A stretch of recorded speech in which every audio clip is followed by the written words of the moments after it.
TRUEGREEN7 is undoubtedly the most influential and biggest Fakemon creator here on YouTube. He has a wide variety of video concepts, creating Fakemon from walks, 4 artists create Fakemon, judging viewers' Fakemon, and a series where fans can submit Fakemon specifically drawn for a Fakemon challenge. Challenge 1 was to create evolutions for these 2 Fakemon, Challenge 2 was to come up with alternative forms for these 2, and Challenge 3 has appeared right now. Complete at least one of these 3 starter lines. I myself have only entered the first challenge and unfortunately didn't get picked. For the second challenge I just couldn't come up with something, but now I'm back. Since I'm very busy lately, I decided to only try one of the 3 lines and I felt the most confident in the water starter Aguana. Aguana is a pure water type and judging by the name probably based on an iguana or Laguana. It has spiky bone armor, I think, across its body. The tail seemed to be the main vocal point and looks like a whip. So what if Aguana, upon evolving, is losing its tail and therefore main weapon, and it's basically helpless now? That's exactly what I went for. Some lizards can detach their tails from their body, if they are for example grabbed by a predator to escape them. I figured that would be a fitting concept for a middle stage, which is typically the awkward teenage phase of the line.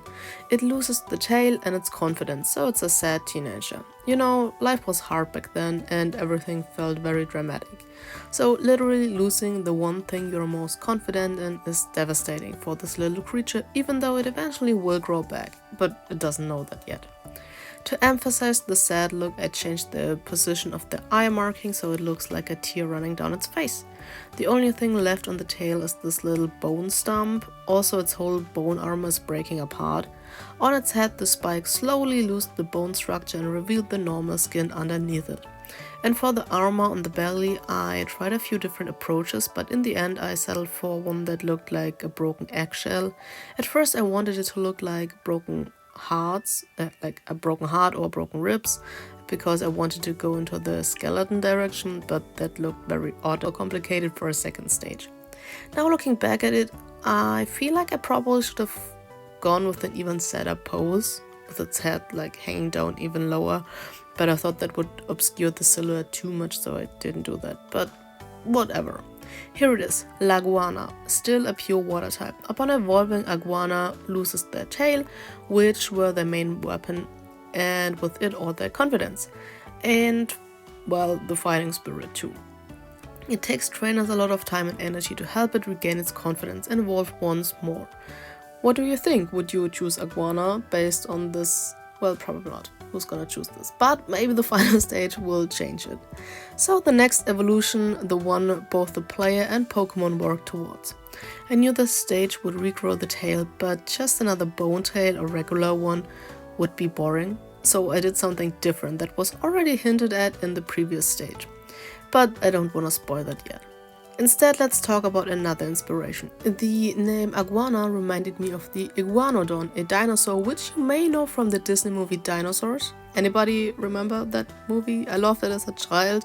I was a huge dinosaur fan back then and I really liked that movie and everything dinosaur related in general. Fun fact, right now I'm in some sort of dinosaur renaissance and I'm kinda trying to write a manga one-shot about dinosaurs.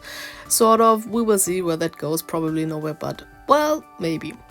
Anyway, yes, I wanted the stage to be loosely inspired by the Iguanodon, but looking back I could have gone further with especially the head shape.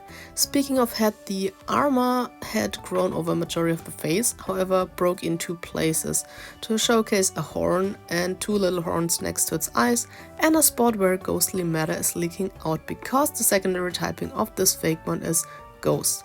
The new tail is also made out of ghostly energy. I felt like that's on brand with the losing the tail and energy but growing it back and like getting back its energy sort of theme.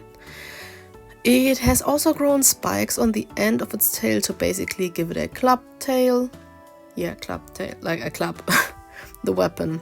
The new ghost tail is also basically stapled to the rest of the body with the bone clips. Same goes for the chest area. Those are the last few parts of the armor and are also supposed to look like rib fragments. And I mean, we only know dinosaurs from the bones, or well, technically fossils, so the whole bone theme makes sense in my head. Personally, I have to say, I think the concept is stronger than the execution. In the description of the challenge it said that rendering in post would also be taken into consideration, and next to TRUEGREEN7s rendering mine falls a bit flat, and when it comes to posing I'm not the best. They are usually more on the basic and like static side, but hey, since I'm currently actually trying to upgrade my drawing skills, hopefully that also has some positive influences on my Fakemon making skills. We will see. Here it is, the final form Laguadino, a water and ghost type, just like the water starter from my own Fakemon project. Shout out here. Laguadino are strong and confident after regaining their energy and tail. However, they learned not to be dependent on it and can battle without using it. Here's the page I submitted to the contest. Honestly, I don't think it's enough to make it into the final video, mainly because of the pose, and now looking back at the design probably would have benefited from going over it again and make it a little more coherent. When I entered the first competition I was actually pretty confident, especially in Anubicon, who by the way will be reused as a mythical in my main series, link in the description. But I also didn't know how many people would submit and how amazing the entries would be, so now I'm being a bit more realistic and just take this as a learning experience. Drawing starters is always fun and something that can't be practiced enough. What do you think about my submissions? Would you pick them? I hope you enjoyed this video, thanks for watching and see you in the comments.